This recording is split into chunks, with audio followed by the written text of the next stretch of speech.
13 ways of looking at 13.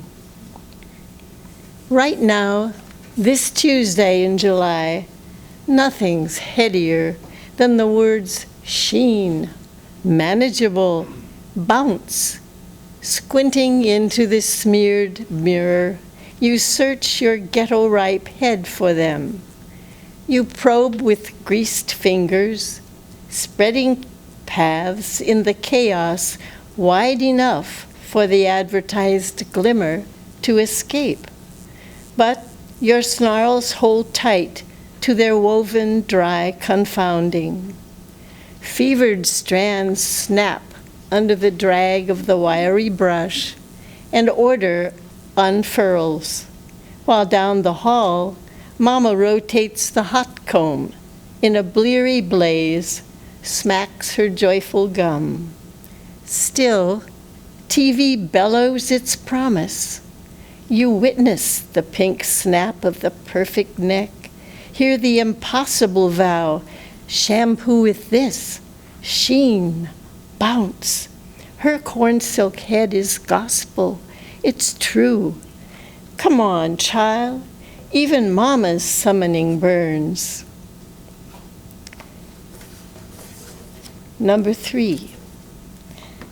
Ms. Stein scribbled a word on the blackboard, said, "Who can pronounce this?" And the word was anemone. And from that moment, you first felt the clutter of possible in your mouth. From the time you stumbled through the rhythm and she slow smiled, you suddenly knew you had the right to be explosive, to sling syllables through back doors, to make up your own damned words just when you needed them. All that day, sweet anemone tangled in your teeth, spurted sugar tongue, led you to the dictionary, where you were assured that it existed, to the cave of the bathroom, where you warbled it in bounce echo, and finally convinced you owned that teeny gospel, you wrote it again and again and again and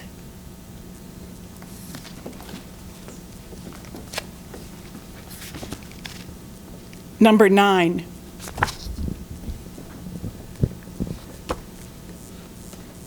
With your bedroom door closed, you are skyscraper bouffant, peach foundation, eyelashes like upturned claws.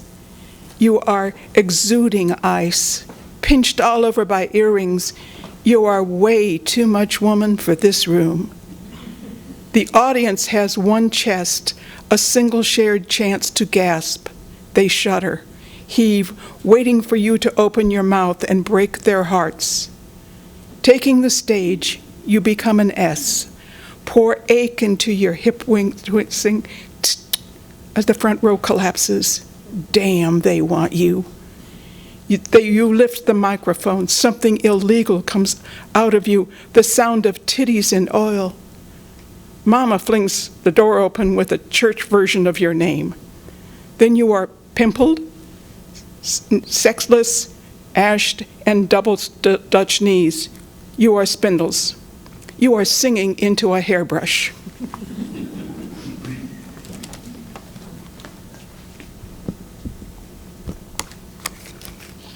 Number 10. This is what everyone else is doing. Skating in soul circles, skinning shins, tongue kissing in the coat rooms, skimming alleys for Chicago rats, failing English, math, crushing curfew, lying about yesterday and age, slipping Woolworth's bounty into an inside pocket, sprouting breasts. Here is what everyone else is doing.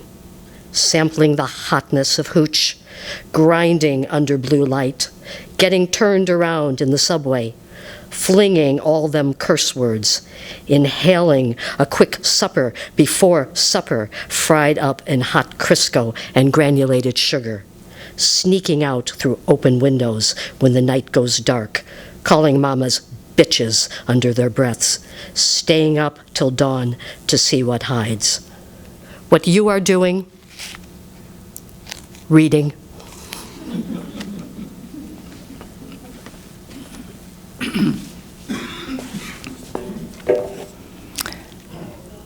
"13. You're almost 14, and you think you're ready to push beyond the brutal wisdoms of the 1 and the 3. But some nagging crave in you doesn't want to let go. You suspect that you will never be this unfinished. All Hail Mary and precipice, stuttering sachet fuses in your swollen chest that suddenly lit, spitting, and you'll need to give your hips a name for what they did while you weren't there. You'll miss the pervasive fever that signals bloom, the sore lessons of jump rope in your calves. This is the last year your father is allowed to touch you. Sighing, you push Barbie's perfect body through the thick dust of a top shelf. There her prideful heart thunders. She has hardened you well. She has taught you everything.